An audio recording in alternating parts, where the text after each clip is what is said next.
the figure set aside is 50 million. But I must also admit that it is also possible that going into the future, in subsequent budgets, he may also add to that. Mr. Chairman, my second issue relates to the migration of Ghanaian workers to the Gulf states. And Amnesty International has just put out a report on their plight, particularly in these COVID times, where they highlight gross human rights violations in Saudi Arabia, United Arab Emirates, Bahrain, Kuwait, Oman, and Qatar. The International Organization for Migration also in September 2019 carried out a special study, and this study confirms what the Honorable Awuah spoke to a while ago, that the so-called ban did not work. They say that more than 62% of those they have surveyed travel through connection men to the Gulf regions, and 71% have told them that their experiences have been outright abusive. 76% say they were not allowed to negotiate their own wages. 62% reported that upon arrival, their passports were seized by their employers. IOM is calling for urgent action. It appears at a bilateral level, government to government, something has to be done. It's not just a matter of lifting the ban, as your cabinet memo suggests. What, as Labour Relations Minister, can you do to rescue our compatriots who are living in modern-day slavery in these countries at a bilateral government-to-government level? And related to that, IMO is also chiding Ghana for delaying in ratifying the ILO Convention 189 that will help establish standards for recruitment and placement of domestic workers. Please respond to this very important matter. Thank you, Honorable Chair. Honorable Chair, I thought I had handled this subject earlier, but maybe for want of emphasis, I will want to re-echo what I said. I am one of such persons who agree that such abuses should not be encouraged and countenanced at all. And my personal position on this perhaps may not reflect the national thinking, but I must admit that even if a single Ghanaian should suffer because of should suffer any of these abuses outside, I will be the first person to condemn it. You were asking what we have done. Ghana is an active international player. We are an active member of ILO. At the global level, the global community has condemned that act which is perpetrated in the Gulf. I indicated that they even call it the Khalifa system. So ILO, in one of our international conventions, actually condemned that act and asked the respective countries within the Gulf states to work in coming out of that system. So yes, through our influence there, we have actually initiated steps, and that to me has also helped in the sense that most of these Arab countries have actually also worked on their own laws. They have had an introspection, looked at their own laws, and have actually made so many progress in handling human aspects of the humane aspect of work, especially domestic work. Back home, initially, we were transporting, or maybe we were exporting people, but we were not even having our own local migration policy. So it was just like anybody at all could just get up and send people without reference to any document. But now, fortunately, we have in place a migration policy. So whatever one has to go through before the exportation is done is detailed in the migration policy. Besides that, I have also indicated that we are also doing one-on-one with the recipient countries, one-on-one bilateral agreement. We can now do that because if we meet, say, United Arab Emirates, and we want to have a bilateral agreement with them, they will want to see our own domestic labor legislation and then compare it with theirs and see whether there are areas where we can synchronize.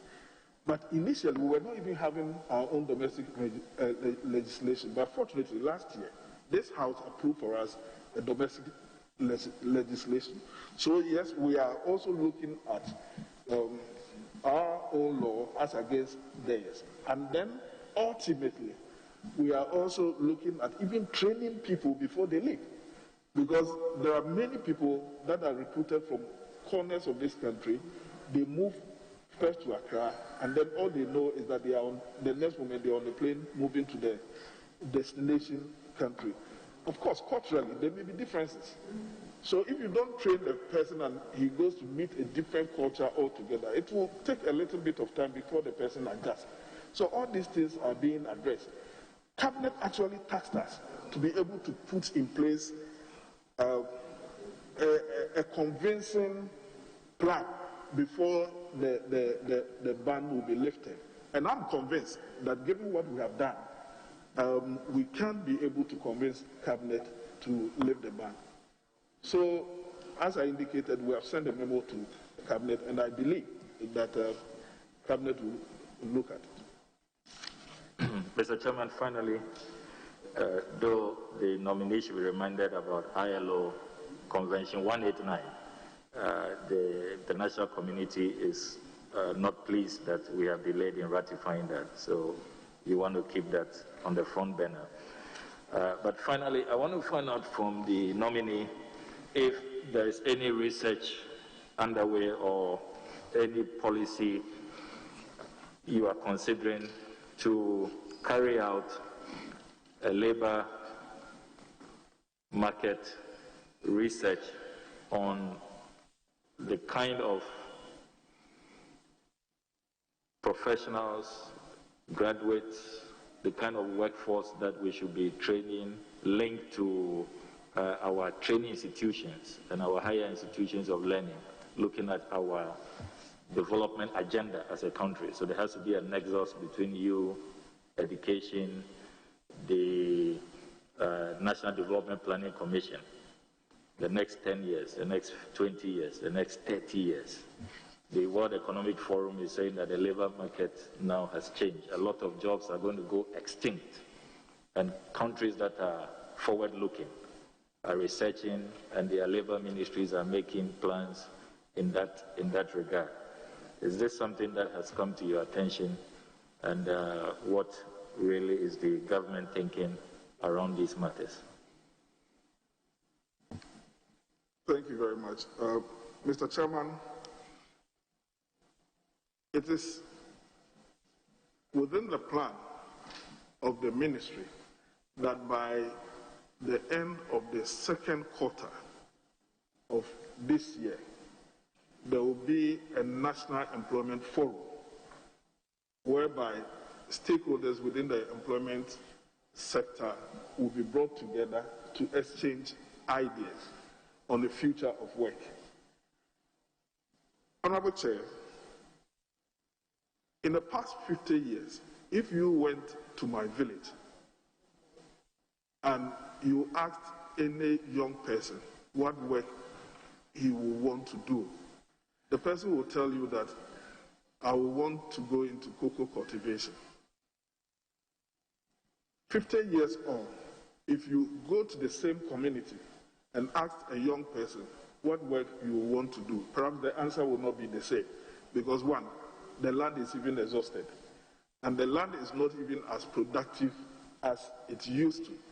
Climate has had effect on the land, and then population increment has also had effect on even the portion of land that one can have.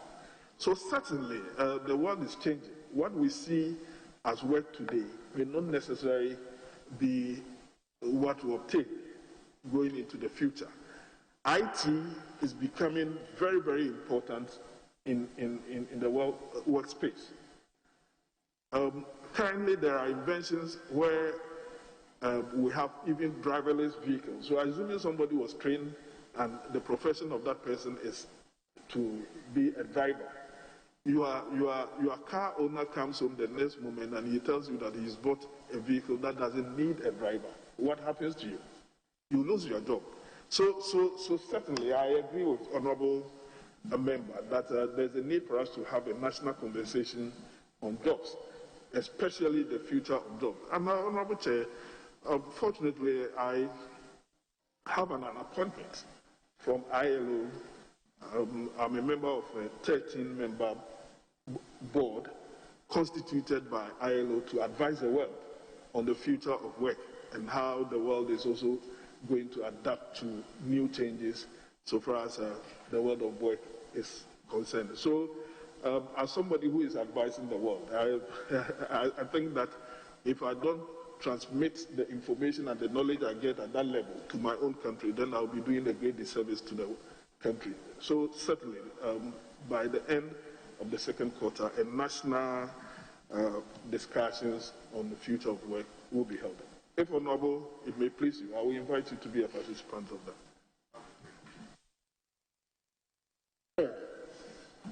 Very well, then. Honorable Ajari.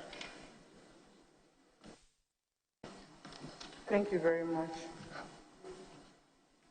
Honorable nominee, it is right that by Act 885, that the Youth Employment Law, the National Youth Employment was established. It's interesting to know that they are running two different schemes of service. One applied to a group of people, another applied to the other group. Again, at YEA, they don't have any bargaining agreement. What will you do if you are given the nod to correct this anomaly? Honorable Chair, I did not get the first part of the question very well, so if she may please come. So the first part deals with the fact that people at YEA get different salaries for the same work done. Yes, two schemes of service are running at YEA, you may want to find out, and they don't also have a collective bargaining agreement. So you may want to find out on these matters and see how you will sort it out. Honorable Chair, let me say that I am not aware of two sets of people doing the same work and at the same time receiving different salaries. I agree that there are two sets of persons engaged by YEA. One are staff of YEA itself, those who implement the programs of YEA, and then we have interns. The interns run on a 2-year cycle. So I don't know whether that is the differentiation she's making. Otherwise, she may have to make it a bit clearer to me. I have made the question very easier because I don't really want to go into NDC, MPP, but it will interest you to know that two schemes of service, not in the sense of those who are permanently employed and those who are on contract. Honorable Minister, if you are giving the nod, please take an interest in YEA and see the two schemes of service running. I'm telling you on authority because there are lots of complaints to us in this caucus. And so you may want to take an interest in that one, find out and see how you resolve it, in addition to the fact that you don't have a collective bargaining agreement. Yeah, if Mr. Chair, if the Honorable Member is drawing my attention to an issue pertaining there, then I will thank her for that information. I will investigate and find out. But as I indicated earlier on, YEA itself has its own staff. Yes, I agree. Some of them may be temporary.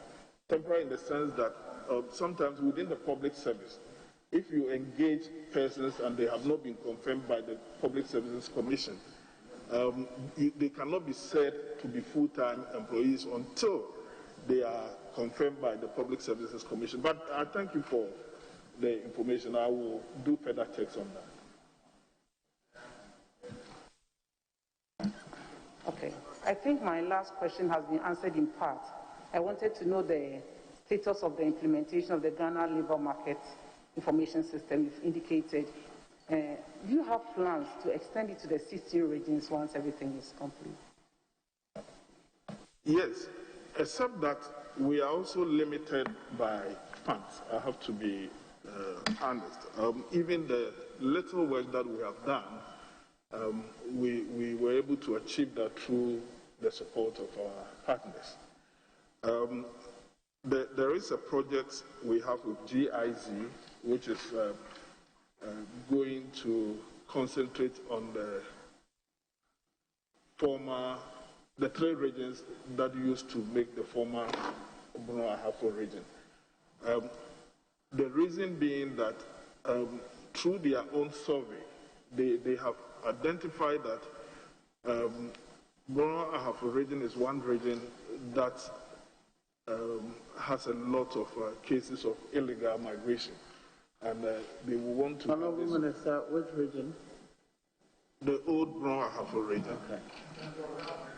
No, I indicated that the three regions that used to be the former Ahafo region. So that project is going to concentrate in Bono East, Bono, and then Ahafo.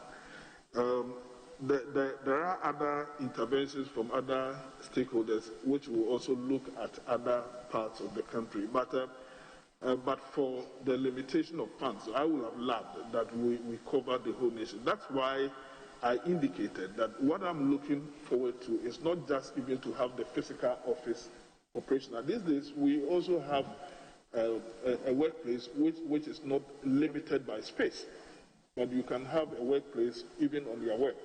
So we are looking at a web application where, irrespective of where you are in the nation, provided there's an internet connection, you should be able to access the facility.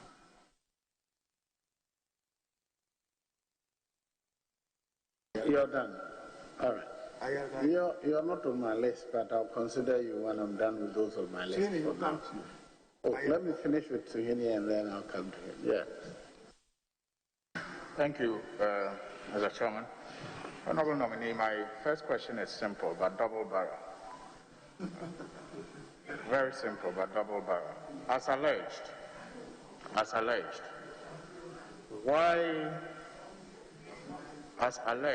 why did you single out, in 2019, why did you single out the Chief Labour Officer, Eugene Polite, for abuse and victimization, and in his place, even appointed Francis Ofori-Kwanzaa in a letter dated 16 August 2019? And whilst at it, I also want to know if you are overlooking or supervising what industry watchers have described as an attempt to balkanize the activities of recognized labor, especially in the case of the Akosombo International, that's AICL. Let me get the acronym right. The Textiles and Garments Workers Union, I know, have complained. So are you aware of the efforts? Are you overlooking or supervising the attempts to polarize the AICL workers under the guise of conducting referendum or verification to determine whether majority of the workers affiliate to the Industrial and Commercial Workers Union? So it's double barrel, like I said. Why single out the Chief Labour Officer for abuse and victimization and attempt to replace him with this other person that I named in a letter dated 16 August 2019? 2019, and also seem to be supervising, overlooking this attempt to balkanize our labor unions? Thank you very much. I think that the honourable member has been very nice and charitable to me, because by the two questions, he has also even answered my question.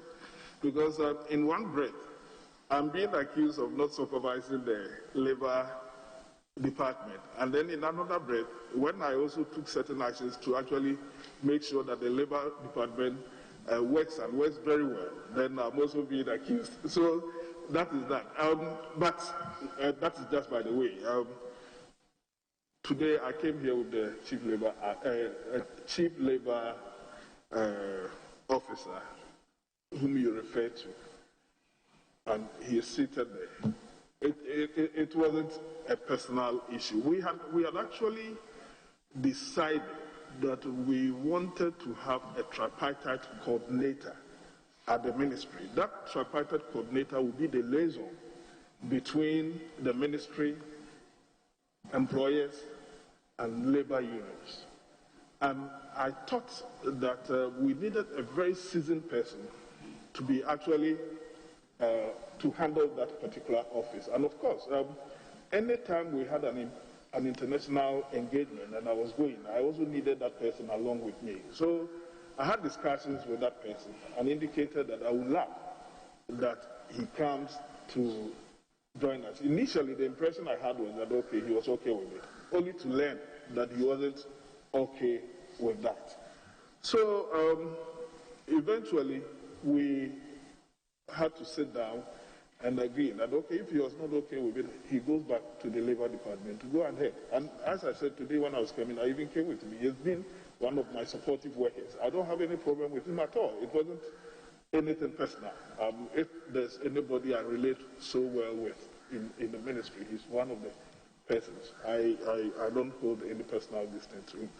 And then coming back to this issue of a Kosovo tester,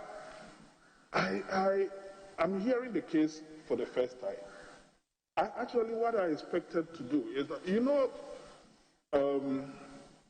the labor department is one of the major,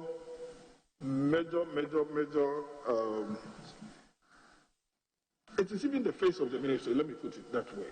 So if things move on very well, then we are seen in a very good light. If we have problems there. So oftentimes, I do personal checks to find out what is happening there, and they also give me information. But unfortunately, on this particular issue that you are referring to, I was expecting that if the union at Akosombo Tester had a problem, and they are not getting the cooperation of labor department, at least they will refer to me, so that I will be in the known and then be able to also give my input to it. But to the best of my knowledge, this issue has never come to my table. So how will I handle an issue which has not come to my table and which I have no knowledge of? That is the challenge I have. But at any point in time, if they bring it to my attention, at least I will do the best I can for them. But let me, Honourable Member, Honourable Chair, let me state that one of the challenges we have now is the issue of union pluralism. The law allows as many unions as possible to be formed at a workplace, provided you have more than one person joining that particular union. So today, you may have a union in the workplace. Tomorrow, you may get back to the workplace only to learn that no, another group of persons have teamed up to constitute another union. You cannot deny them that right. It is their constitutional right. Perhaps what they may not have is the bargaining certificate, because the law says that when you have multiple unions within a workplace, you give the bargaining certificate to the union that has the highest number.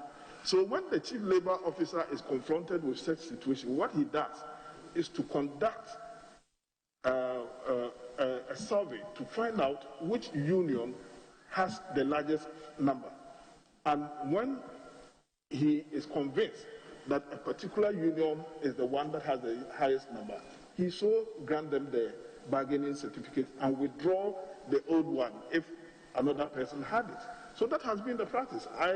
As I said, I'm not privy to this case, so I don't know whether they followed that process. But I think that the chief labor officer is a very seasoned person and he wouldn't make mistake on this.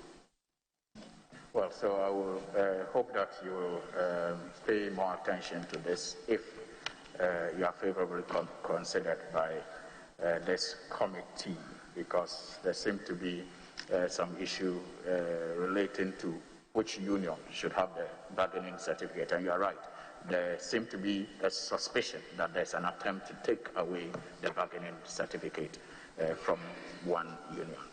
Mr. Chairman, my next question has to do with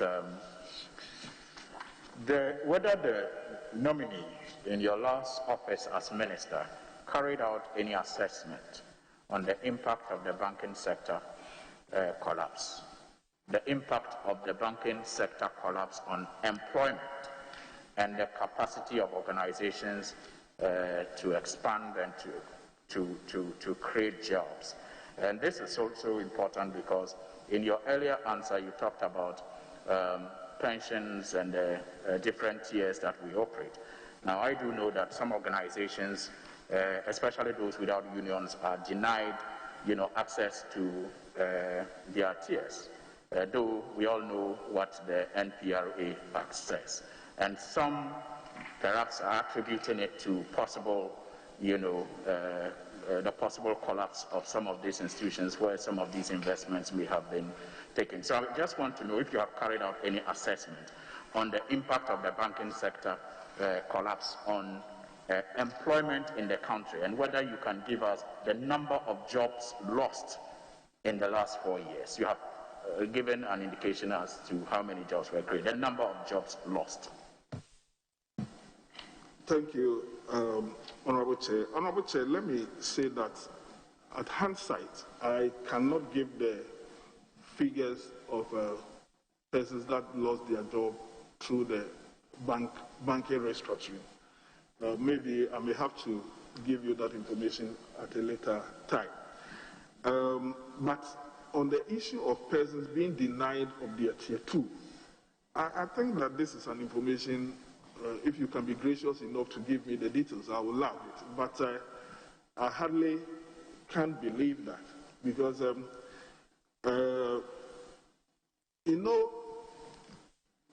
for public sector workers, before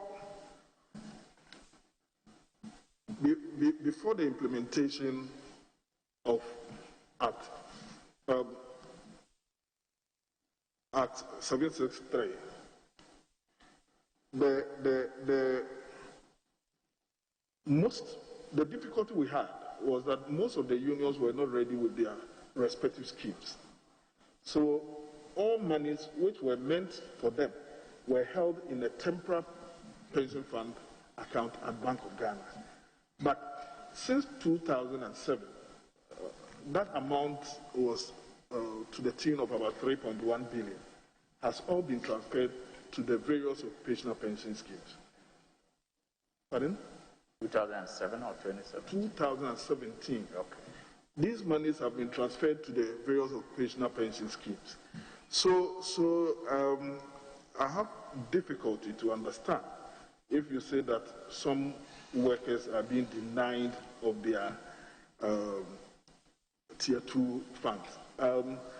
The idea of the 3-tier pension was to allow workers to invest their own monies in an instrument which will give them best returns. So government is only a regulator.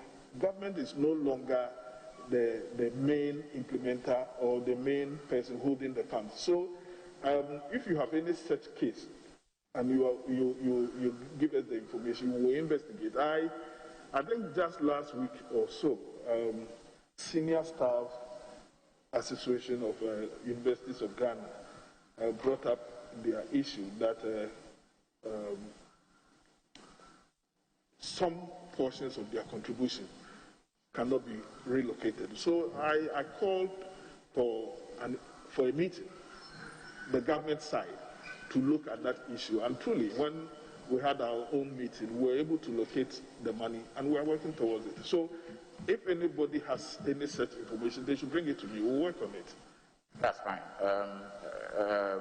But you don't have the records for number of jobs lost as a result of the banking collapse. You don't have that.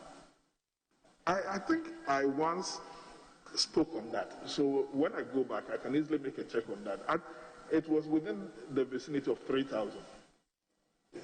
Chama, what thousand? 3,000? Yeah. Banking sector job losses? Yes. It probably must be more than that, Minister Designate. Pardon? I say it probably should be more than that. Yeah, that's why I said that.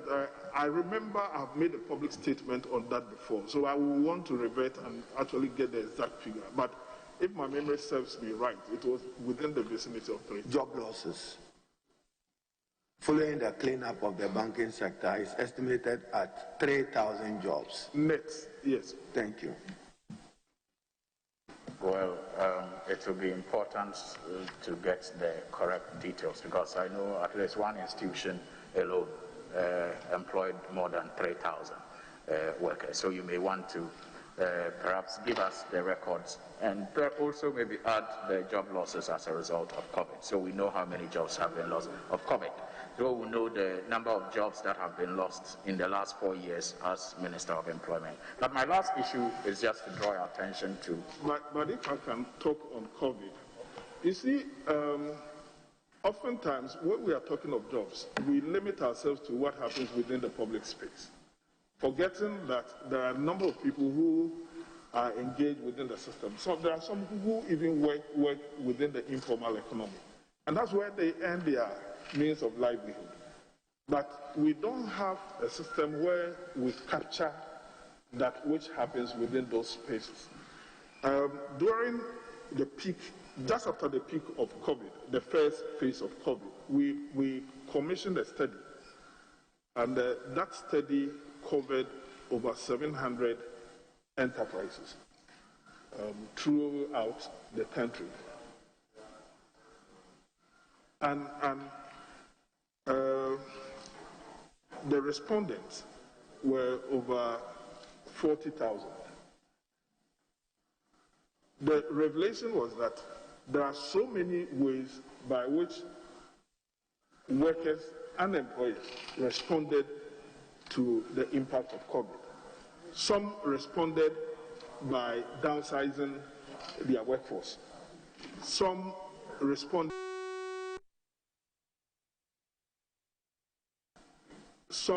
responded by employing the combination of downsizing and salary cuts, depending on the agreement which was reached by both workers and their employers. But then it's also the study also revealed that as and when we distance ourselves from the lockdown period, then we saw restoration of work. So as of the time... Chairman, if I could, because we are all trying to manage time, if I could just proceed. I think my question is just about the figures. If the figures, not the reasons why people may not have been employed. Just if you don't have it, if you have not done the assessment, that's what I did. I did that. If you don't have the records, if you have not done the assessment, it's okay. Please ask your next question. Please. Yeah, so we can move on. We can move on. I mean, if you don't have it, we can move on. Honourable member, why do you have a problem? I think that you have to deal with me, whether you like me or not, Osler. You have to deal with me. I can't help you. Now, the physician's assistants have a unique problem. The physician assistants, especially the graduates, the degree holders. The degree holders, when they they are mandated to do a one-year internship program. Yet, whilst undergoing this internship, they are not remunerated. They are not on any allowance. And so they go through it sometimes on empty stomachs. Yet their diploma colleagues are given some stipend as a result of the single spine salary structure. We also know that some of them enroll onto the National Service Scheme. But if one may have already done national service before doing a degree, then he is denied or she is denied the opportunity to take part in the National Service Scheme. But within the period of mandatory service to the nation, they are not supported. Has this come to your notice? And if it hasn't, is there something you want to look into to find a solution to, Honorable Nominee? In the first place, this is the first time I'm hearing. This is the first time I'm hearing about this issue. But I also think that if they make representation to me, together with the employer, that is the Ministry of Health, we'll sit down and look at the issue.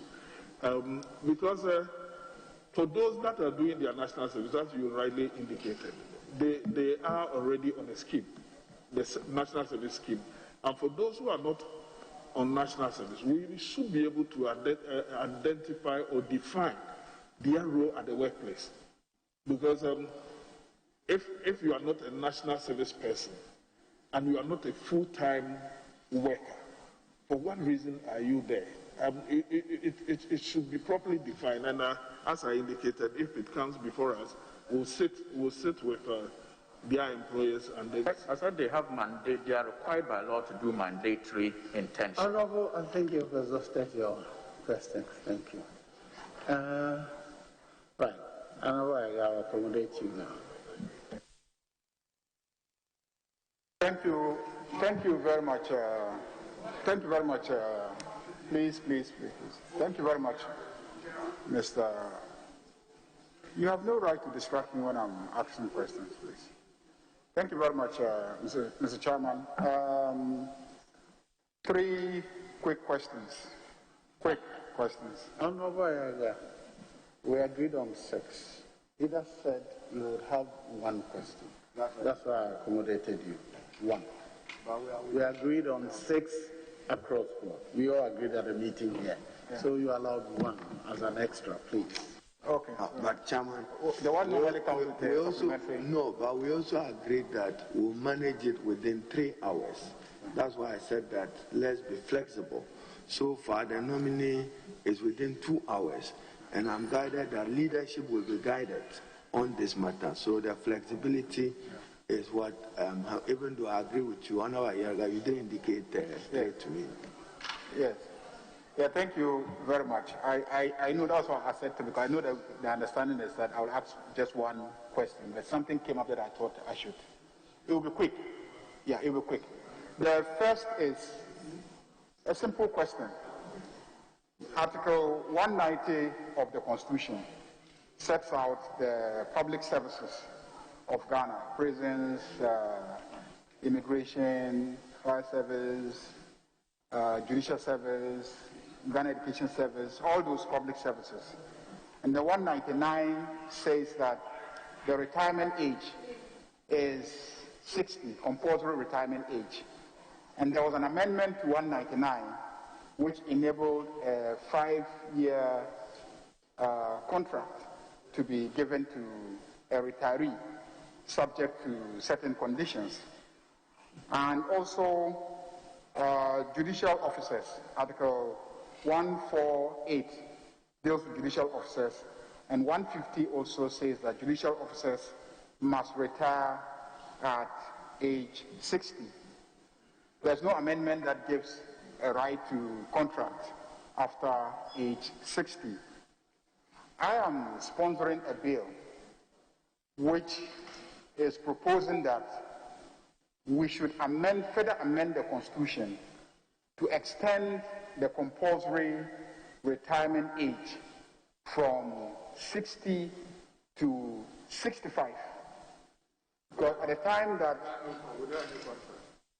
and then that's without, we can also say that there could be a contract after 65, but the compulsory retirement age should be 65 instead of 60. Because in 1992, when we set the retirement age at 60, the life expectancy was 57.46 years. Today, life expectancy in Ghana, due to improvement in health and etc., infrastructure, is 64.42 years. And we're losing a lot of experienced, very healthy, capable people in the public service to retirement. Will you support a proposal to extend the compulsory retirement age to 65 instead of 60, both for members of the public service and judicial officers? Chair, you are preaching to the converted. I have raised this on several platforms because even if you are looking at the sustainability of pensions, when you have a shorter working period, it doesn't really augur well for the health of your pension schemes. Because when people stay more in work, they accumulate more funds, they are able to retire on a handsome pension than when their working period is very short. But I must also admit that it has its disadvantages too. Some of the disadvantages are that, one, we live in a country where unemployment is considerably high. You have more and more people completing school and who want to be engaged in the system. So if you have a chunk of tired hands already in the system and the new ones are also not getting jobs to do, it is also a concern. So we don't have to look at it from only one side of the coin. We may have to look at it from both sides and then be able to make a judgment. But I'm looking at it from the perspective of sustainability of our many pension schemes. I will go for what you are talking of. The second question is a quick one. You were involved in appointing consultants to value temporary pension fund accounts to enable payment. It wasn't completed, and because of that, you had to agree on a chunk amount, a fixed amount for retirees, pending the completion of the process. I am told that the draft was completed and presented. You're supposed to do stakeholder consultations. You haven't done that. What is holding you? What you're saying is very true. I indicated to you that between 2010 and 2016, because the various private pension schemes were not ready, the occupational pension schemes were not ready, all amounts which were meant for such pensions were kept in the temporary pension fund. What is holding you? No, please take your time. I'm coming there. So what really happened was that these monies were transferred in 2010. But the data accompanying the money to indicate that, yes, Ghana Health Services, your contribution to this money is, say, X amount. But Kofi Manu, who works within the Ghana Health Services, what is his portion? So we had to resort to Controller and Accountant General, who is the main salary administrator of public sector workers, to provide us with the information. When the information was provided, the labor unions objected to certain aspects of it, but then we agreed that generally the data can be relied on. So if anything at all, they should use that data to pay 80%, and then when the reconciliation is done and we are fully sure of the exact figures, the difference is paid further. So that is exactly what we're doing. We are negotiating, and we are actually in discussions with all the stakeholders. My only limitation has been that since the commencement of this new government, we are just waiting for a full mandate to actually continue the work. So if I'm so approved, it's going to be one of the first issues I'll look at. Last question. What is the devil known as protocol in recruitment into public institutions and agencies? Can you explain the word protocol in recruitment into public institutions and agencies? Are you willing to pass a law outlawing this discriminatory and unconstitutional practice called protocol in recruitment into public agencies? Yesterday we had issues with the Minister nominee for Interior because of issues of discrimination into security agencies. Can you deal with the wider issue of discrimination? Honorable Chair, to confess, I don't know of any devil called protocol. Devil called protocol. I do not know anything about that, but if you are referring to favors that people seek because of perhaps their knowledge with whoever is in charge, I must say that that creates an uneven platform for all persons to compete when there's an offer. And sometimes we limit this to political appointees and what have you, but I must say that in practice, it is even... What I'm saying is that it is even broader than that, because somebody may know you as a member of parliament, and he may have known you as his schoolmate, and he will come to you using that window for an opportunity. Somebody may know you as his church member and may come to you because you are his church member. He may ask for certain favors from you. If that is what you are referring to as protocol, then I will say that yes, it exists in our society. But I also want to believe that with the recent usage of digital space in public business, some of these things are being eliminated. Because if advertisement is done on the web will not show the political color of anybody that is applying. So I will encourage that going forward, we may have to invest in IT in most of our activities, which otherwise will be influenced by human activities, to reduce that impact of whom you know and what have you. All right. Yeah. Thank you very much, Mr. Chair. Honorable nominee, it is estimated that annually 25,000 graduates enter the labor market, yet 25,000 graduates enter the labor market, and yet are unable to get jobs. And it is also said that because we do not have unemployment data, it is very difficult to really assess the effect and impact of jobs that have been created and to really ascertain whether we are reducing unemployment in our country. Would you, as a minister, if confirmed, champion a policy to create unemployment data, reliable unemployment data for the country, so we can assess effect of jobs created by a ministry? Honorable Chair, I'm a bit confused if the honorable member asks about the issue of unemployment data, because the Ghana Statistical Service periodically undertakes what we call the Ghana Living Standard Surveys, and at any time they undertake the Ghana Living Standard Survey, they do put out figures on unemployment.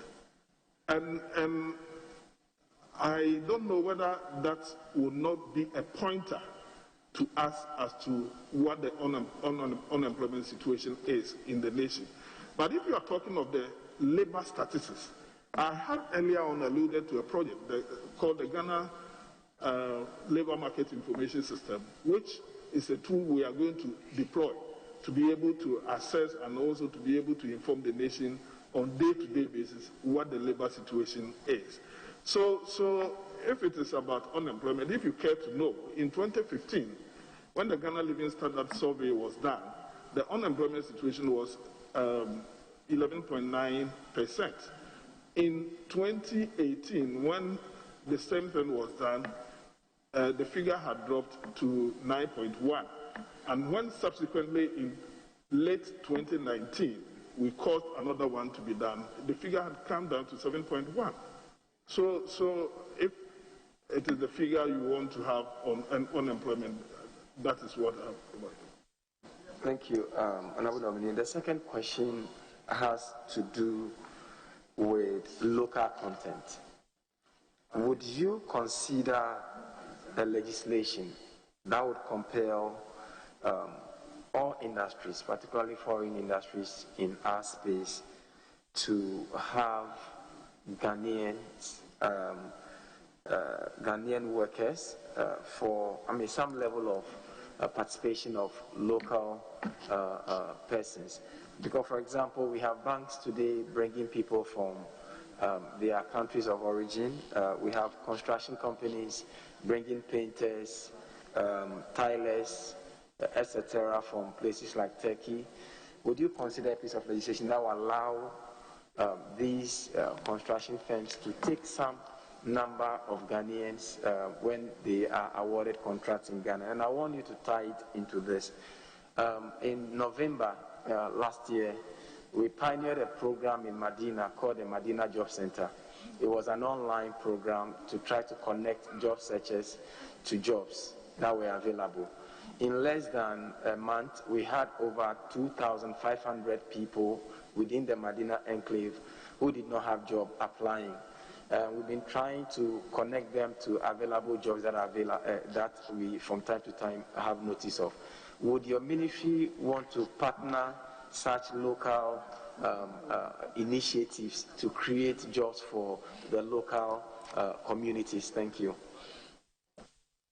Thank you very much. I will start from where you ended. I think that you may have to get in touch with the Labour Office. They will assist you. They will look at the technology that you are deploying and perhaps advise you on how best you can improve upon it. But on the issue of local content law, I think there already exists some form of legislation on local content, so we may not have to reinvent that. I don't know whether I've tackled all the issues that you raised, but yeah, I think that the local content law usually, as it stands now, applies to this upstream industries and not really applicable to the service sector, particularly for like the banking industry, the foreign banks that come to Ghana, and then when you look at the construction firms that we employ to work for us, they come along with professionals to conduct works that could have been taken by Ghanaians. Like I'm giving an example of tiling, painting, such jobs that could be available to Ghanaians. As I indicated earlier on, I'm quite sure that we already have enough legislation to handle this issue of local content. And then the investment code also requires any foreign investor that wants to invest in this country to meet certain requirements, which the issue of local content is one of the major issues. Sometimes it is not only limited to issues of persons to be engaged, but even getting local partners to work with. I agree with you that we need to watch the employment space, but we are, as I indicated earlier on, the world of work is changing. And sometimes you can have somebody sitting in Ghana and be working for a company in the US. using the digital space. So physically, that person may not be working in the US. In the same way, you can also have somebody in the US doing some kind of work in Ghana and earning an income out of that. But that person may not be physically here. So the workspace is becoming very, very difficult to monitor and control because of the deployment of IT. So that's why I indicated earlier on that we want to have a national discussion on employment going into the future, because there are a lot of new developments. Let me give you a typical example. Now, if you want to move from your home to a different place and you can't walk to a nearby lorry station to pick a taxi. You just take your app and then call Uber or any other service provider that can do you that. Most of these people are running companies that are registered outside the country, but using the web, they are operating here. As to what kind of engagement they have or what kind of agreement they have with their so-called employees, it is not known to the labor department, and they are hardly even supervised. So, because they are international in nature and they operate using the web system, so it's difficult to. But if you need to be able to control such distance, you also have to be technologically apt, at least if not above their standard, to be at their level, so that at least you can also be able to compete with them, to be able to monitor them. So I thank you for drawing our attention to this. Yes, yeah, thank you very much. Mr. Chairman, my colleague were all whips. So, and I hope that he will keep his answers short so that we don't have to go, we don't have to have a marathon. Mr. Chairman, in an answer to an earlier question about the employment statistics, he did promise that he was going to furnish this committee with the details. But I'm curious to know how this data, especially when he says both private and public, how these data are collected, how you collect this data. You see, Honorable Chair, employment activity is multi-sectorial. You have almost every ministry creating jobs here or there. So eventually what we do is that we write to the various sectors for them to provide us with information. So what we do is we collect all this information and put them together and transmit same to the public. So that's what we do. Well, what about the private? Because with the public, I know, with the public sector, yes, that may be easy. What about the private? The private companies, because you said that you, in the case of, you write to the ministries and agencies to collect this data. And I'm saying that in your answer, you said that the figure that you were giving was both private and public. And now I'm saying, you said, so in the case of public, yes, what about the private? How do you collect this information from the private sector? Honorable Chair, by law, every person engaged to work must be entitled to SNIT payment. The person himself makes part of the contribution, and then you, the employer, also do some. And you are enjoined by law as an employer to do the lodgement on behalf of the worker. So at any point in time, if you want such information, you can easily go to SNIT, and then they will provide you with that. No, I'm not talking about SNIT or I want. You have collected data. You have collected information which you are willing to provide this house. And I was talking about how you got them. And in the case of the public, you have shown how you were getting it.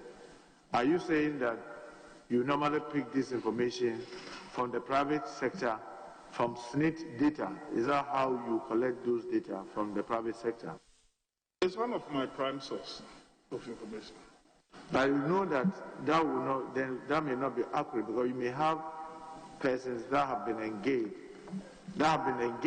by a company or a private or any persons, but may not immediately start paying Senate, sometimes years before that is done, even though it's against the law. So if you are just using data from Senate, don't you agree with me that it may not give you the most accurate information?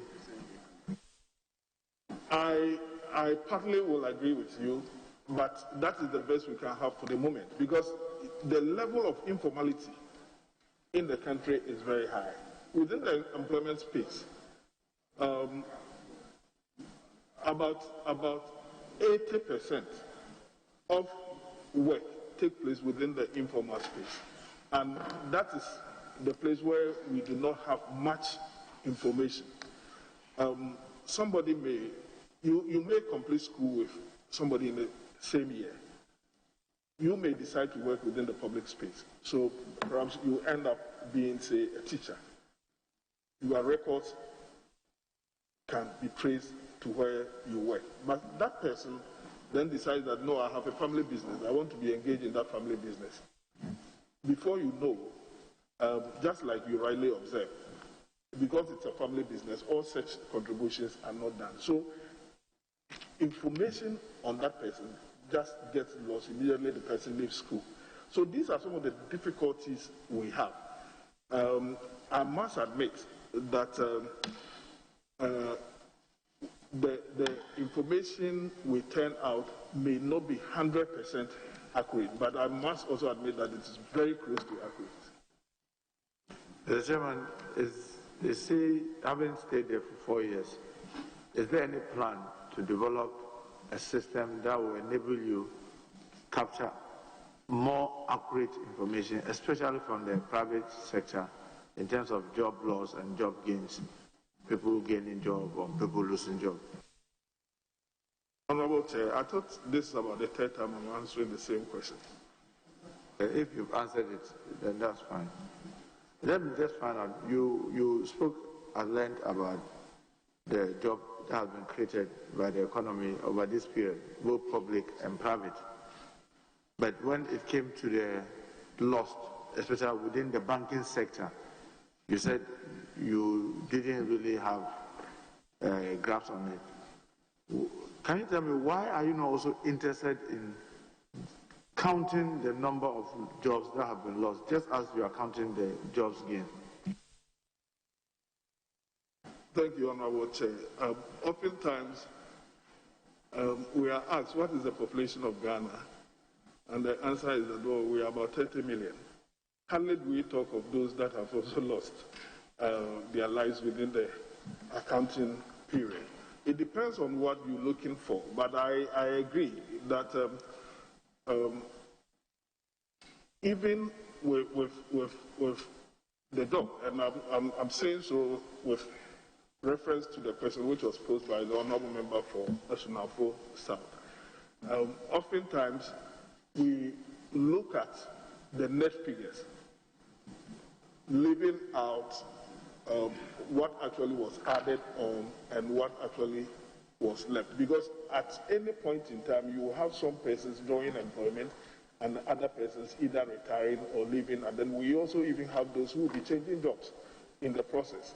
So at any point in time, you can't have some people leaving the net. But I think that for the purposes of our discussions, what we needed most was turning out the figures as regards that which has been added on.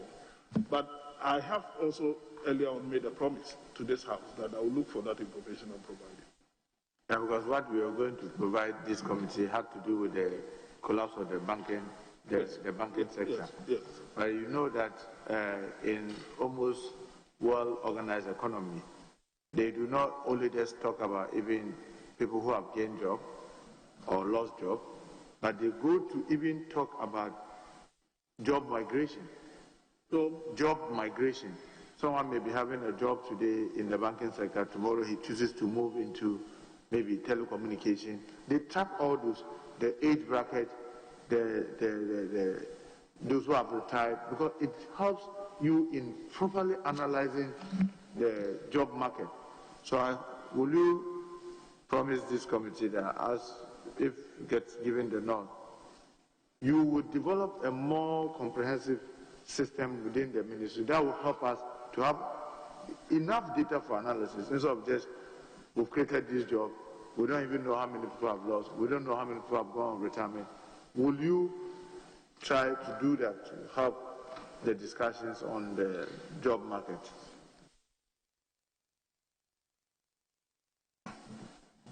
Honorable Chair, perhaps, as I indicated earlier on, this is also going to be the fourth time this same question is coming up. I have made a commitment that the skills and job projects will seek to address some of these things. But even whilst waiting for that, you know, on annual basis, we produce this document, and sometimes we distribute some to honorable members. This contains a lot of information, and some of the answers that we are looking for can be obtained from some of these things. But I must admit that the only constraint with this is that sometimes it is only limited to that which passes through our records. And as I indicated earlier on, we have a lot of happenings outside the formal record. But if I must agree, you must agree with me that work takes place outside the formal space too. So we need a system that will capture that as well. Yes, I want to take my colleague, the nominee to Youth Employment Agency, the YEA, which was established by Act 887/2015. The staff there are supposed to be permanent staff, right? We have a combination of both, permanent and temporary. No, I'm talking about the staff of what do you call YEA. They are supposed to be permanent staff. We have some that are permanent, we have some that are temporary. Which ones are permanent and which ones are temporary? Yes, when you are engaged initially, your appointment will have to go through Public Services Commission for confirmation before you transform into a permanent worker. So until that is done, you continue to be a temporary staff. Yeah, but all those who have gone through the Public Service Commission are permanent staff. To the best of my knowledge. Why was there a massive transfer of this permanent staff in 2017 across the country? Transfers sometimes are management tools. Come again? Transfers sometimes are management tools. It depends on what management requires of a particular worker. So management in their own wisdom will decide that this person will be good working at this place or the other. But it was massive across the country. Is that normal? Well, I cannot think for management, but I think that, as I indicated earlier on, I am convinced that transfers are management tools.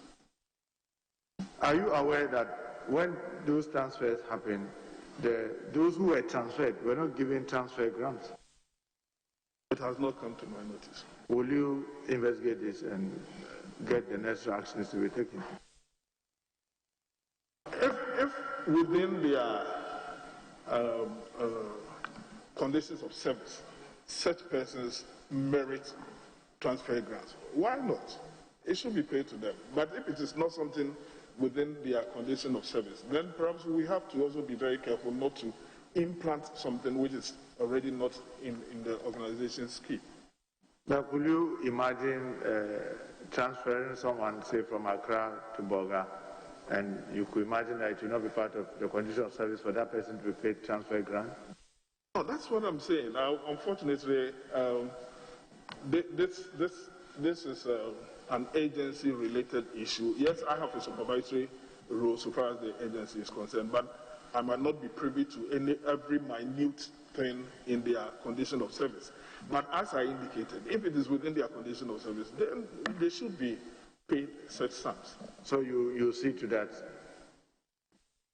You will see to that if it is in their Honorable Chair,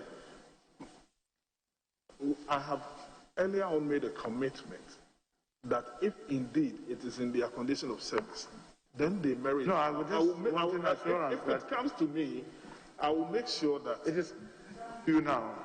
I'm telling you, and I was seeking your indulgence whether you will see to it. Honorable member, you are not a petitioner, so you don't have the capacity to petition.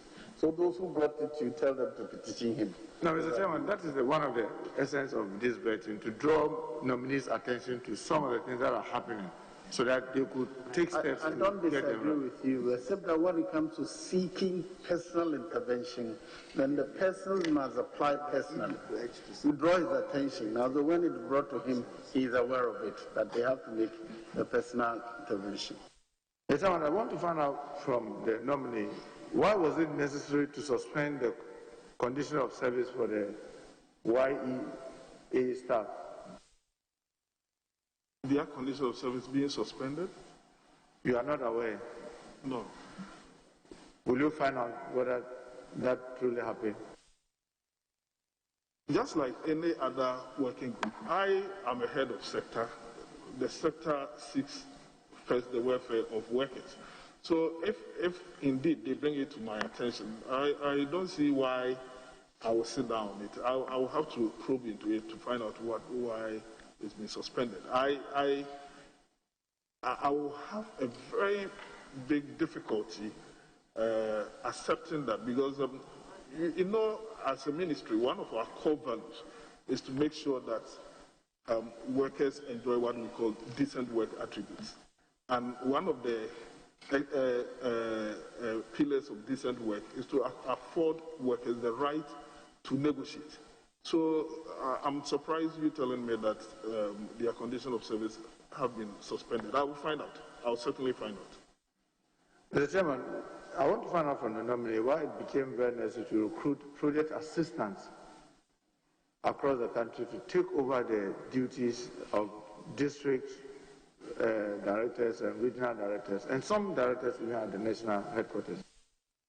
Project assistants of what? Project assistants were recruited in 2017-2018 that took over the jobs or the responsibilities of district managers, regional managers, and some directors at the headquarters. And I'm wondering why was it necessary? No, I want clarification. Regional managers of what? Regional managers of youth employment agencies and the district directors and some directors at the headquarters. Project assistants were recruited that took over the duties that they were, the duties that they were performing.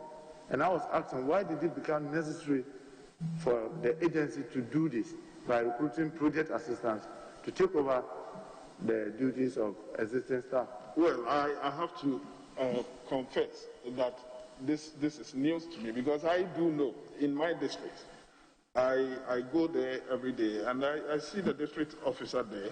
You said you go to your district every day? No, I'm using it in. You're suggesting anytime you go there?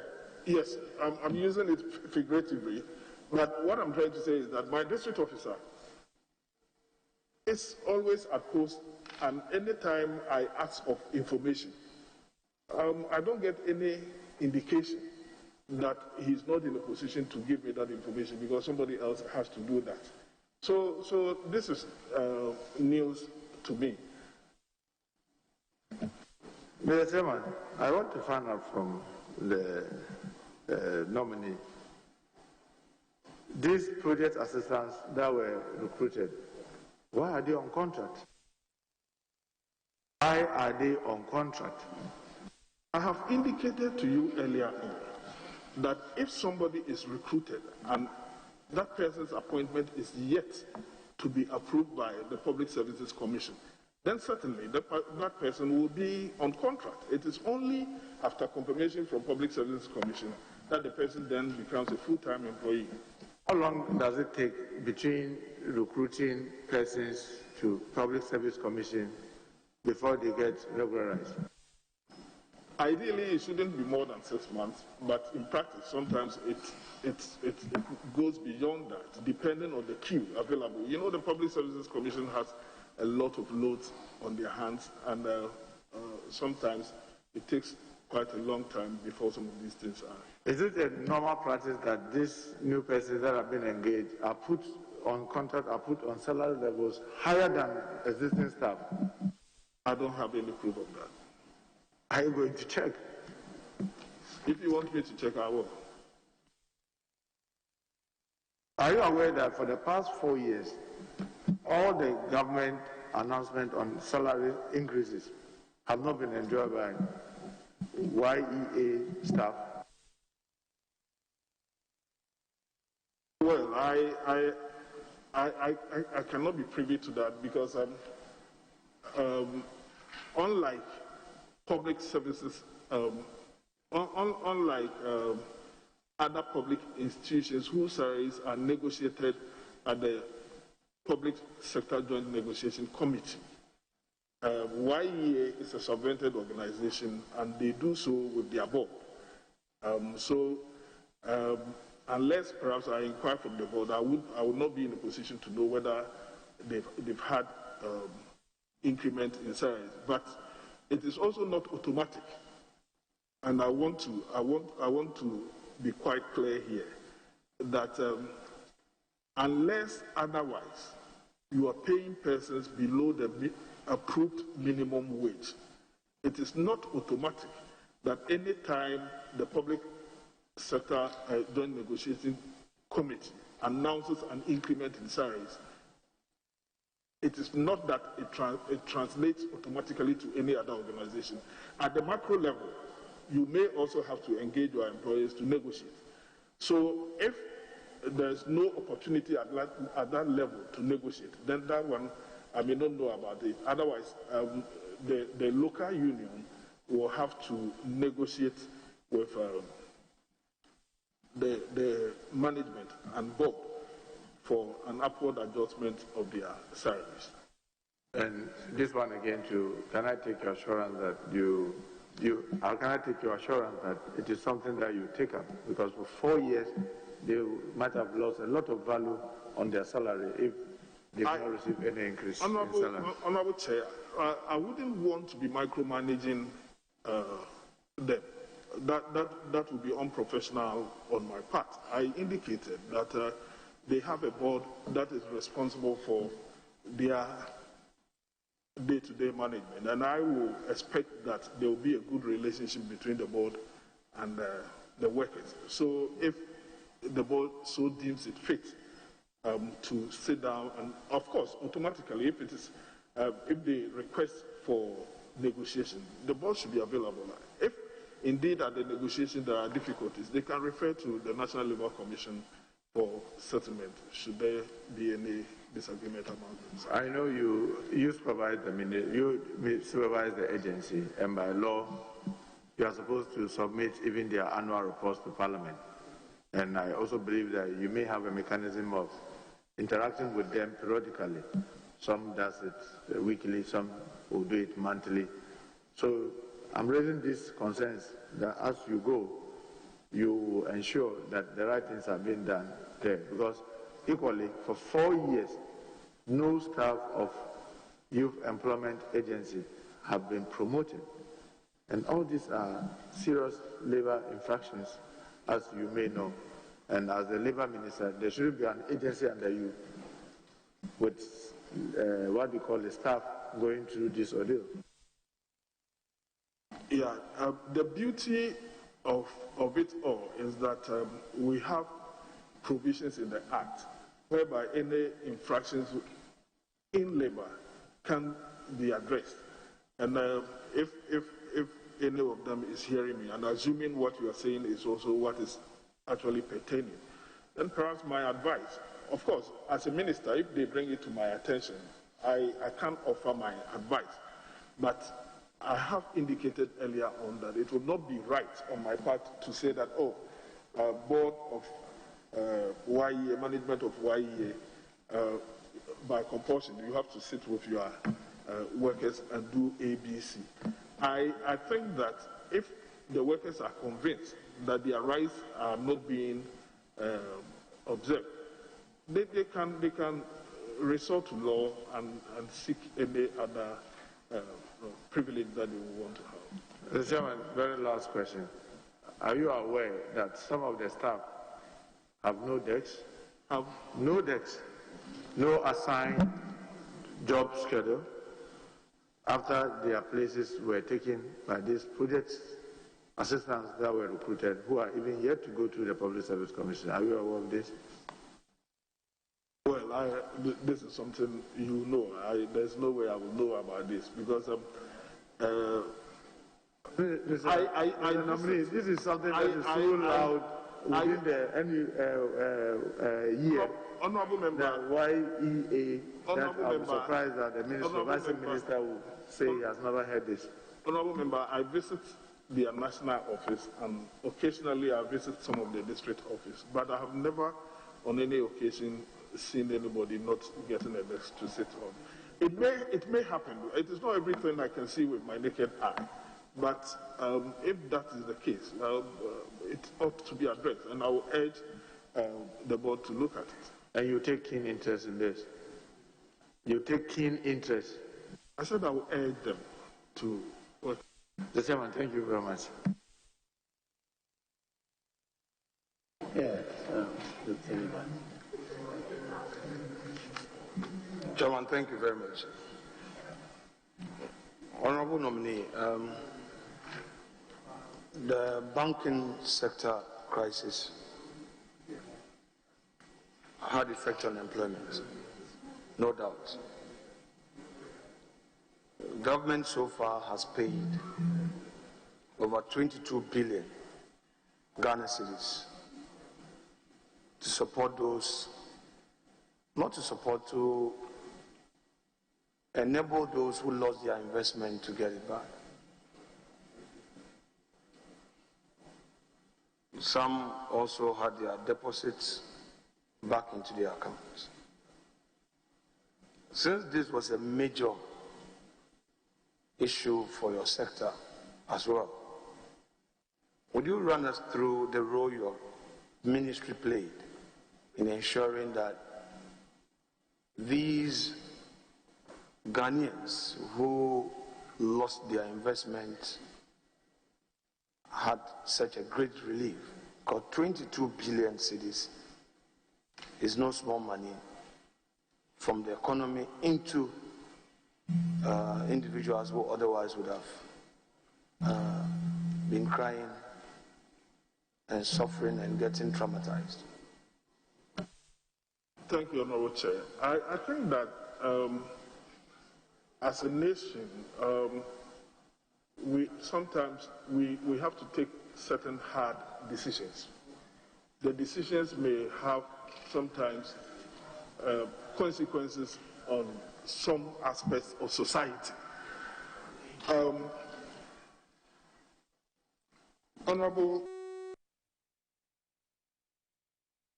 was faced with a huge option, the option of sustaining the jobs and lives of so many Ghanaians that have deposited their monies with these banks. If the banks were to go bad, then certainly all these people were going to lose their jobs. So government, even though this thing does not actually fall within my ministry, but at least the understanding I had was that government came in with a program to actually bail out some of these banks with the interventions it so did. In the process, millions of people had their deposits saved, their businesses saved. But I agree that the fallout was that some workers also had to lose their job. But if you consider the gain as against the negative aspect of it, the gain far outweighs the negative aspect. Because if you have, say, about 1 million depositors having their deposits saved, as against close to 3,000 or a little above 3,000 also losing their job. I'm not saying that it is a good thing for anybody to lose their job, but the net gain is far outweighs So it's a big relief to your ministry. Pardon? It's a big relief to your ministry.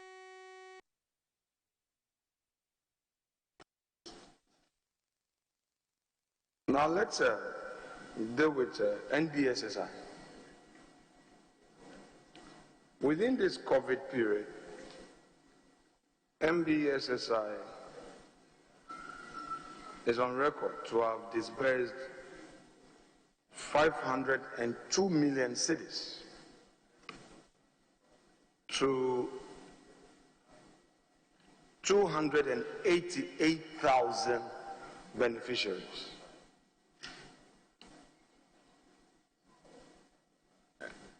And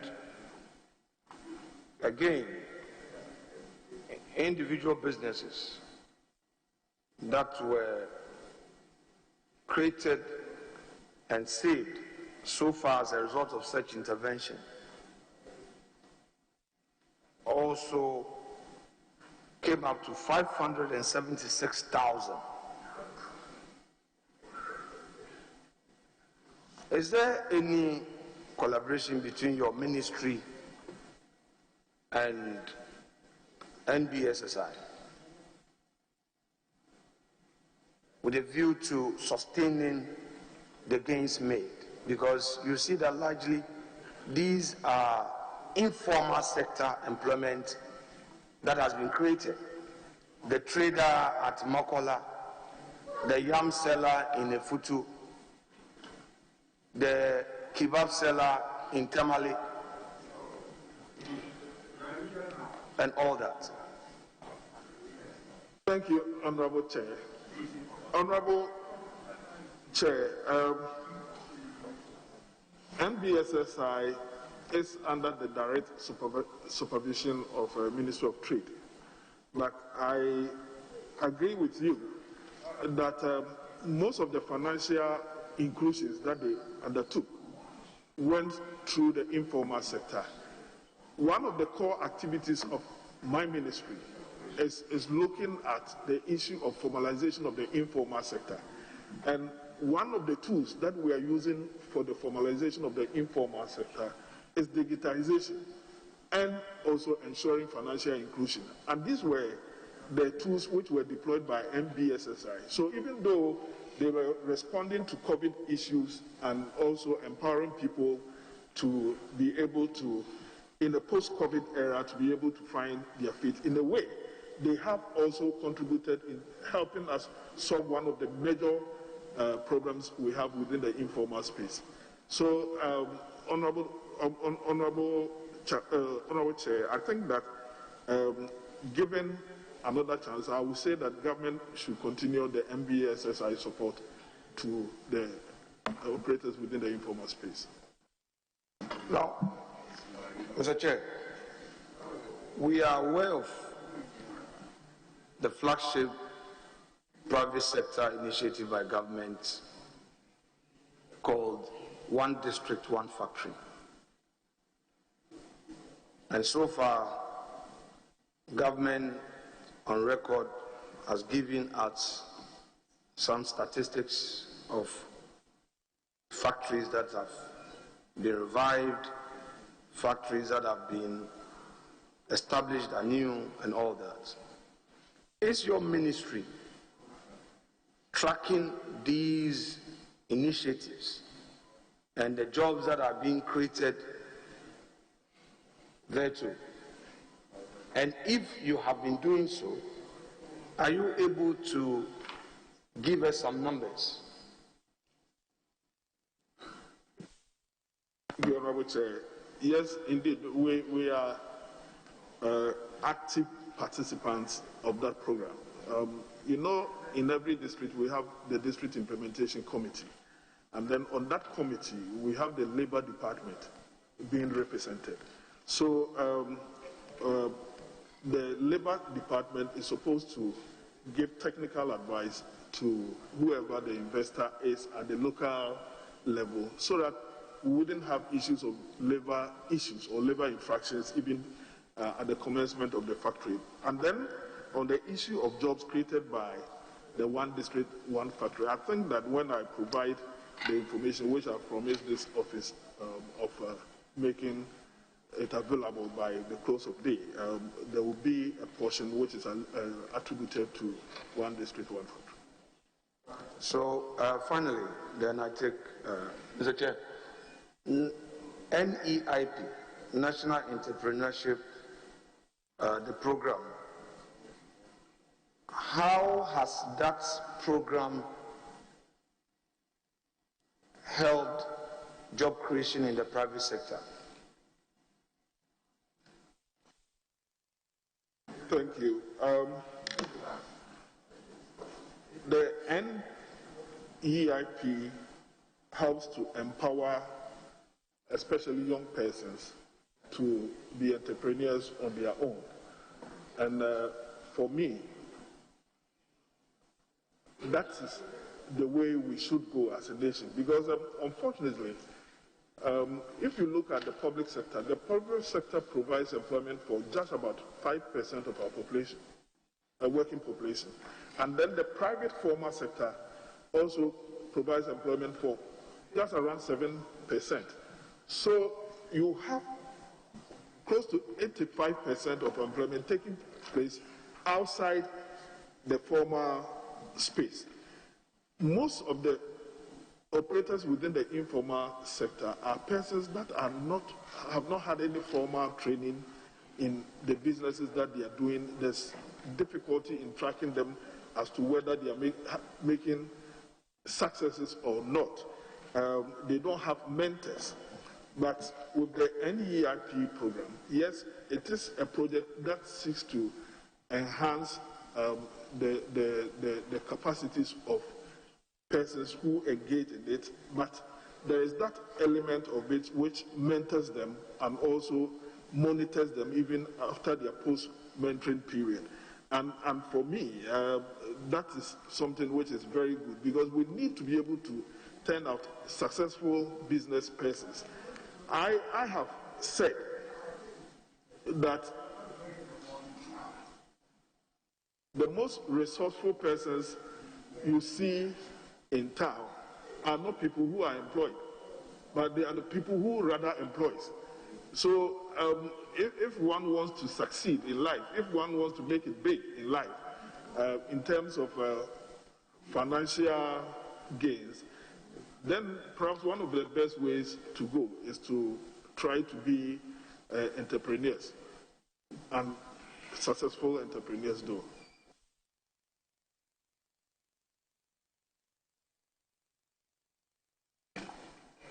Mr. Chair, just a follow-up on that point. So, with all the tools available and opportunities in the private sector, which, in your view, has created a lot of employment opportunities for the youth, what would be your advice to any Ghanaian youth, graduate for that matter, seeking or desperate for job opportunity in the public sector?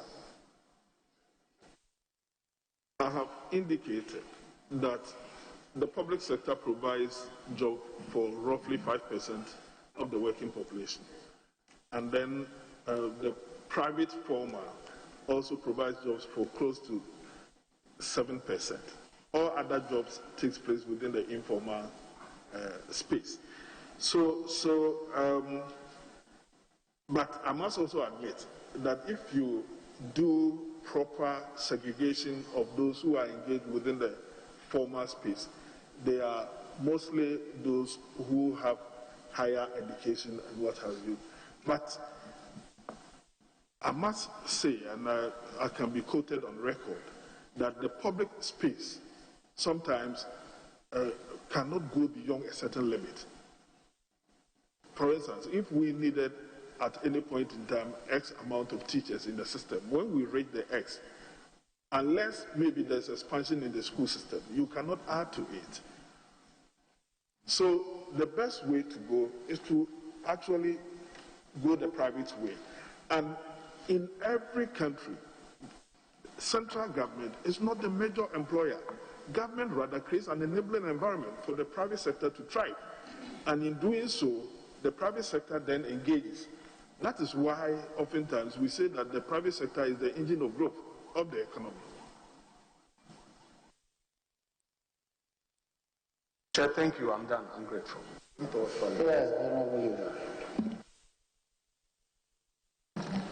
Chairman, I should thank you. This is the Minister for Employment and Labor. I've had the rare privilege to be at that ministry, and we collectively have worked to improve the general labor situation in the country, of some semblance of labor peace and harmony.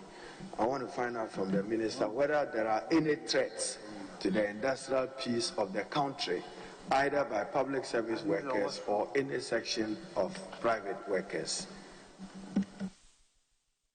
Yes, there is. The re-emergence of COVID is certainly a threat, because I cannot tell how long COVID is going to live with us. But if the situation should worsen, then, Honorable Chair, you agree with me that it may not be possible for us to do things the normal way that we do. And the consequence of that is that it is going to impact on work. Currently, is there any category of public workers on strike? Is there any category of public workers on strike or any group threatening strike, and the reasons for it? No, not as I'm aware of. There were threats, but within the past few weeks, we've sat down, we are negotiating. So all those who issue threats are back to work, and they are working. Senior workers of the University of Ghana and TEU, are they on strike? I indicated to you that there were threats. I have a letter from Senior Staff Association of the Universities of Ghana indicating that they have resumed work. And date of the letter, with what assurance did government give them before they resumed work? You have referenced the letter, the date. Well, I didn't know this question will come up, so I don't have... Were you to determine what questions? But I can easily get you a copy of the letter. What assurance has government given them? Yes, I indicated that we've gone back to the drawing board. We are negotiating, so it is not a question of assurance. Perhaps the best assurance is to tell them that they will be given fair hearing when they come to the negotiating table. Chairman, my next question is about working mothers. Working mothers. You know, in the public service, there are a lot of women who, subsequent to the performance and enjoyment of conjugal rights, will naturally become mothers if they are graced by God. Our laws in Ghana provide for 12 weeks maternal leave. The ILO Convention 183 has not been ratified by Ghana, which requires that nursing mothers, in order to have babies while still being paid, are allowed 14 weeks maternal leave. What assurance do you have for mothers within the public service and their entitled right to enjoy this opportunity? Honorable Chair, may I know from Honorable Member if he means working mothers within the public sector or working mothers within Ghana?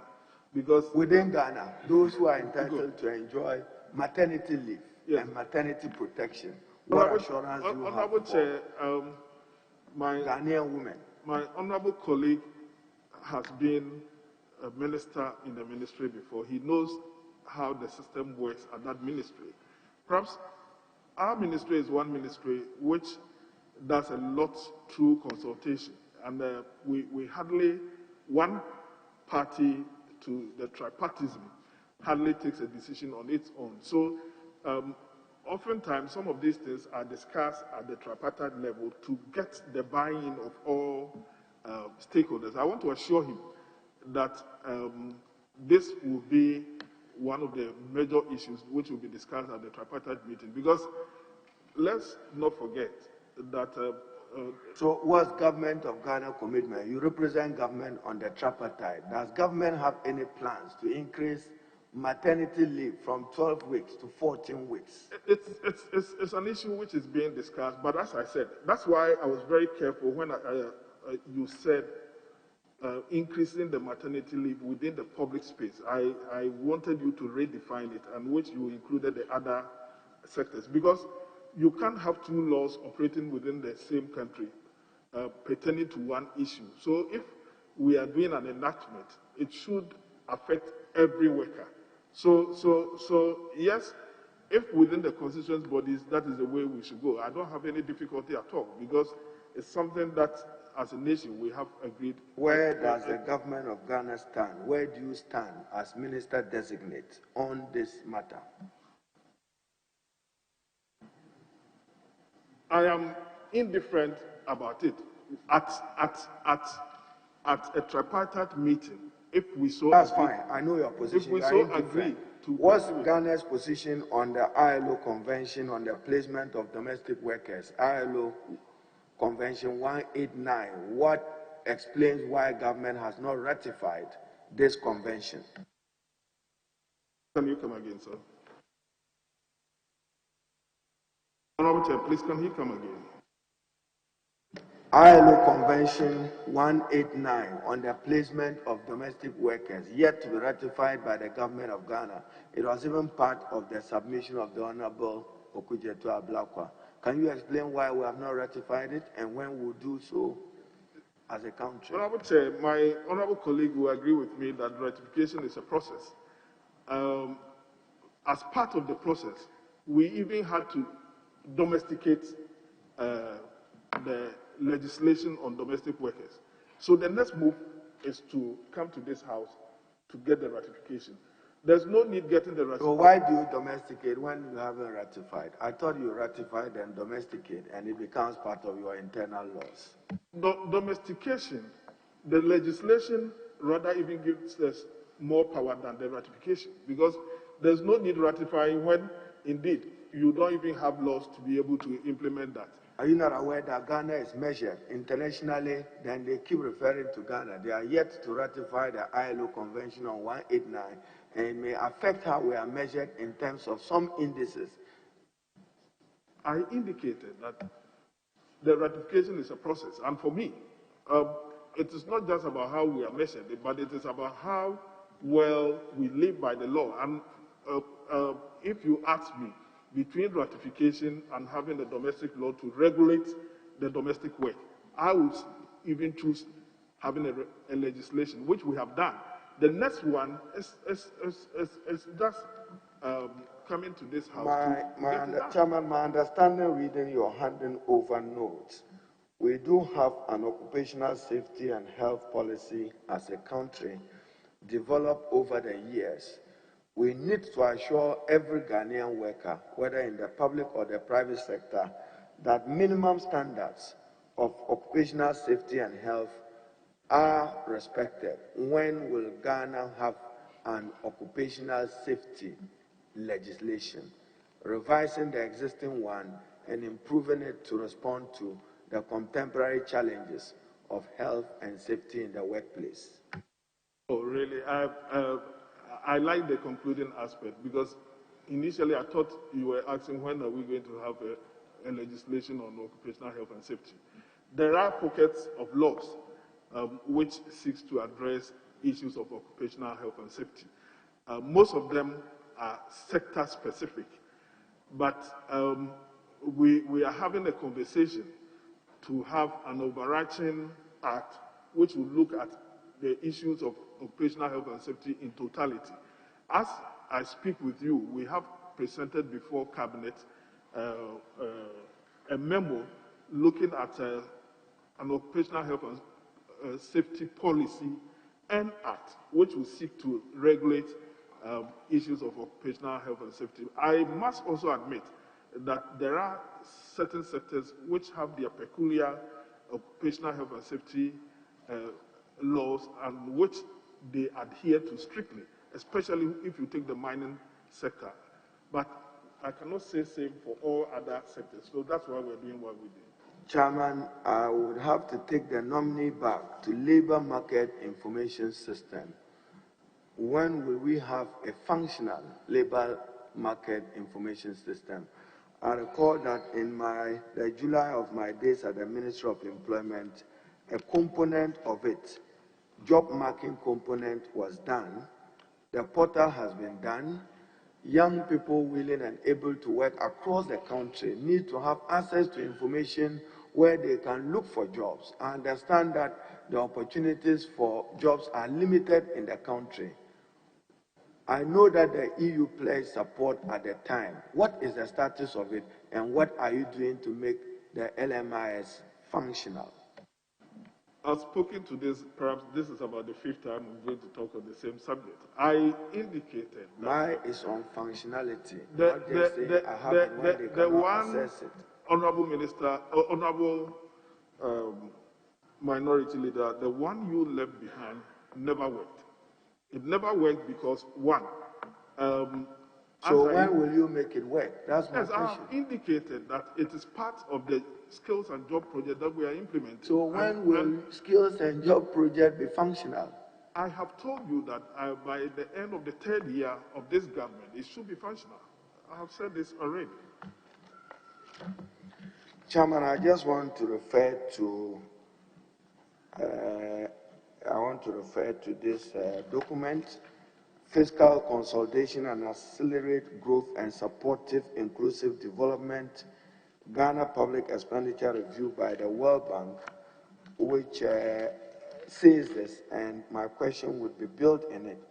In 2015, a consolidated bargaining process allowed an annual wage increase to be negotiated of the public sector workforce prior to the 2016 budget preparations, a significant improvement over the previous system.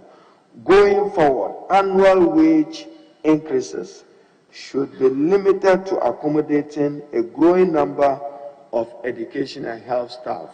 Will you, with the Minister for Finance, work to ensure? I know that you have kept faith with the Public Services Joint Negotiation Team, getting it cleared before budget, which is significant for our country.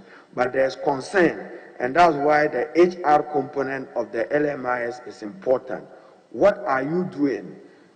Ghost names, health, ghost names, education, payroll, all the payroll fraud in Ghana are associated with ghosts, either in health or in education. What are you doing to get that cleaned? Thank you.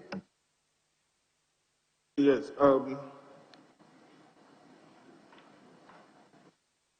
I didn't get the quote you made from the World Bank statement, so if you can go back to it, I will love it.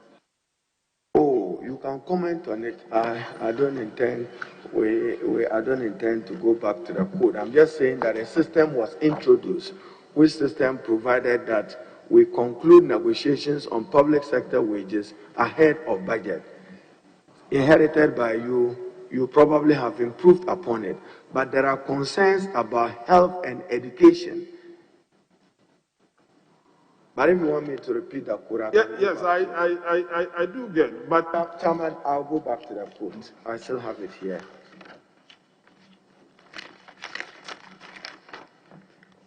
And it says the selective public sector hiring freeze implementation in 2015.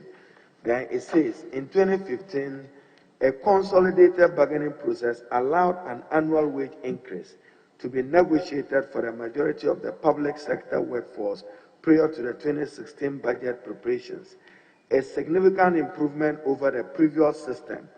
Going forward, annual wage increases should be limited to accommodate a growing number of education and health staff. And I tied this to payroll fraud involving education and health. Yes, I agree that the practice has been that we try as much as possible to finish negotiations ahead of budget preparation. But there's this aspect. Oftentimes, when we negotiate, we only look at the general issues which pertain to all workers, leaving out peculiarities that pertains to particular sector. So that is why in Ghana, sometimes when you hear of labor agitations and what have you, it is not necessarily about salary itself, but it is about some form of allowance or the other. That is one of the advantages we have had from the implementation of the single spine pay policy. But the other negotiations which are sector-specific are sometimes delayed. And I agree with you on the point that given the same way we try to negotiate salary itself ahead of time, it is also about time we also look at the other sector-specific issues so that we can be able to accommodate all of them within the budget period. The disadvantage of not negotiating in time is that sometimes you are also handicapped by budget provisions and what have you, because they were not foreseen at the budget time. So I agree with you. It's something we need to work on. Chairman, may I know from the nominee, the Labor Department, when will you revolutionize it? There are things that they can do on their own, charge some fees, which makes it more operational and functional to restore the honor and dignity of the Labor Department. In the past, everybody worked there to be assured of searching for a job vacancy and where to find it. Do you have any plans for the Labor Department and the Factories Inspectorate Directorate? As we speak, there's a technical assistance program at the Labor Department trying to advise me on the way to go. So anytime I get a report of the technical assistance team, it will help me. For the technical advice, what is your own thinking, policy-wise, to resituate it to take its pride of place? I have alluded to an earlier question that if you take our ministry, perhaps our core business is spearheaded by the Labor Department. So if the Labor Department is working and working very well, we are seen to be working very well. On the other hand, if they are not working very well, then it translates into our general performance. Yes, so personally, I think that Labor Department and cooperatives, I have said this at our annual meeting at the ministry, that is going to be my focus coming into the new term. And it is not just about revolutionizing the place, but it is also identifying that which is wrong and also making sure that we give them the tools to work with. And that is exactly what we are doing now. What's the state of cooperatives in Ghana? Probably from 1951 to 2021, what are you doing to change the fortunes of cooperatives in Ghana? To start with, they have a very weak law. As we speak, they are operating under an ordinance, which is totally outmoded. So we are reviewing the law, and very soon we come to this house with a proposal. So Ghanaians should expect, under your leadership as minister, a new cooperative legal framework of legislation. Certainly, I can assure you, we've gone far. Now, I take you to a quote from Reuters, and Chairman had referred to it earlier, and I quote, "The use of child labor on cocoa farms in top producers, referring to top producers, country Ivory Coast and Ghana, has risen over the past decade despite industry promise to reduce it, according to a draft of a U.S. government-sponsored report, which has been cited by Reuters. Don't you accept some responsibility that you and the Minister for Fisheries and probably Cocoa Board will have to work towards that conclusion?" Chama referred to socialization. If your father was going to the farm and said, "Akora Dimechi, come with me, let's go to the farm," that's part of our socialization exercise. Or my father going to his groundnut or rice farm decided that I should accompany him non-school days or some other period. But we seem to have given Ghana a reputation which does not reflect our cultural standing against their formal system. Will you work to restore the reputation of Ghana in collaboration with those other institutions? Thank you, Honorable Chair. Honorable Chair, I had spoken extensively about child labor and especially with relation to cocoa earlier on. And I indicated that, yes, a survey has been conducted. In fact, at a point in time, we even had cause to actually debate aspects of the of the findings. We have actually challenged aspects of the findings. So I don't know whether the quote he's making is from the final report, because as we speak, we have had issues with the final report, which we have made our position known to the U.S. Department of Labor and NOC that conducted that particular research. But I agree that the issue of child labor needs to be confronted head on. Unfortunately for us, any research that is done, use our own tools as the basis for the research. The hazardous activity framework, which we developed for ourselves as a nation, is what is used to assess us. In reference to the particular report that you are leading to, initially, when they used their own tools, when they use Chairman, Minister Jackson, Chairman, I want to. Will you help improve the methodology? Which methodology recognizes our cultural and societal values as a people? Because you know that the UN State Department, through the Department of Labor, even downgraded Ghana until you responded to it in 2017. So I just want to know, I don't want, because of time, I wanted to refer to some writing by some authors on the subject. I see Edison Kwame Agbesi, Charles